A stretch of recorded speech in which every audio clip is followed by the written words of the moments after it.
হর্ষবর্ধন ছিলেন প্রাচীন ভারতের অন্যতম বিখ্যাত সম্রাট।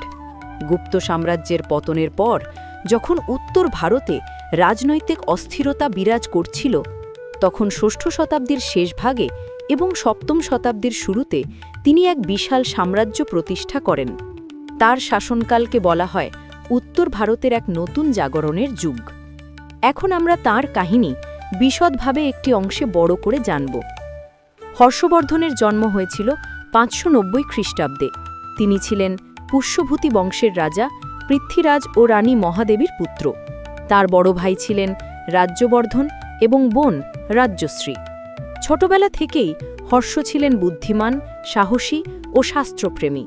যুদ্ধবিদ্যা, রাষ্ট্রনীতি ও ধর্মশাস্ত্রের ওপর তার গভীর জ্ঞান ছিল।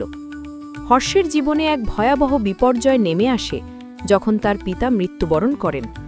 বড় ভাই রাজ্যবর্ধন রাজা হন, কিন্তু রাজ্যশ্রীর স্বামী মালব রাজার হাতে নিহত হন। প্রতিশোধ নিতে রাজ্যবর্ধন যুদ্ধর বিরুদ্ধে লড়াই করতে গিয়ে নিহত হন। রাজ্যশ্রী বন্দী হন। এই সময় অল্প বয়সে হর্ষ রাজ্যভার গ্রহণ করেন।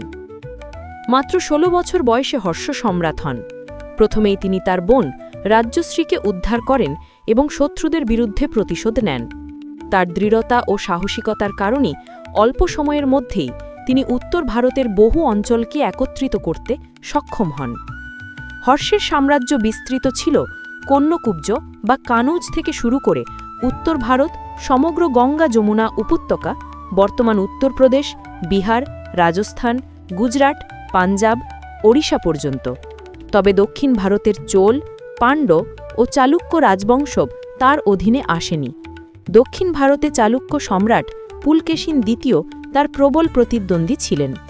তাদের মধ্যে যুদ্ধে হর্ষ দক্ষিণ জয় করতে ব্যর্থ হন। হর্ষ ছিলেন একজন ন্যায়পরায়ণ, উদার এবং প্রজাপ্রেমী শাসক। তিনি প্রজাদের কল্যাণকে সর্বাগ্রে রাখতেন। কর ব্যবস্থা ছিল সহজসরী ও শ্রীশৃঙ্খল। তিনি যুদ্ধপ্রিয় হলেও শান্তি প্রতিষ্ঠার জন্য সর্বদা সচেষ্ট ছিলেন। হর্ষ শুরুতে ছিলেন শিবভক্ত, পরে বৌদ্ধ ধর্মে গভীর অনুরাগী হন। তিনি মহাযান বৌদ্ধ ধর্মের অনুসারী হন। তিনি বৌদ্ধ ভিক্ষুকদের প্রচার ও তীর্থযাত্রার জন্য দান করতেন।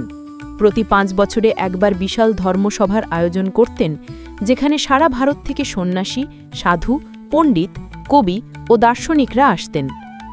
চীনা ভিক্ষু ইসিং এবং হিউয়েনসাং তার রাজসভায় এসেছিলেন। হিউয়েনসাং হর্ষের শাসন, প্রজাদের সুখ সমৃদ্ধি, প্রশাসন ও সংস্কৃতি সম্পর্কে বিস্তৃত বিবরণ দিয়ে গেছেন। হর্ষ শুধু একজন সম্রাটই ছিলেন না, তিনি একজন মহান সাহিত্যিকও ছিলেন। সংস্কৃত ভাষায় তিনি 3টি নাটক রচনা করেন: নাগানন্দ, রত্নাবলী, প্রিয়দর্শিকা। এগুলো তার সাহিত্যপ্রেম ও শিল্পরুচির প্রমাণ। 647 খ্রিস্টাব্দে হর্ষবর্ধনের মৃত্যু হয়। তার কোনো উত্তরাধিকারী না থাকায় তার সাম্রাজ্য দ্রুত ভেঙে যায়। তবু হর্ষবর্ধনের নাম আজও ভারতীয় ইতিহাসে উজ্জ্বল হয়ে আছে একজন আদর্শ শাসক, সাহসী যোদ্ধা এবং দয়ালু সম্রাট হিসাবে। হর্ষবর্ধনের জীবন আমাদের শেখায় যে এক তরুণও সমগ্র জাতিকে নেতৃত্ব দিতে পারে, যদি তার মধ্যে জ্ঞান, সাহস ও ন্যায়পরায়ণতা থাকে। তার শাসনকালে ভারত শুধু রাজনৈতিক দিকেই নয়, সংস্কৃতি, ধর্ম ও সাহিত্য ক্ষেত্রেও সমৃদ্ধ হয়েছিল।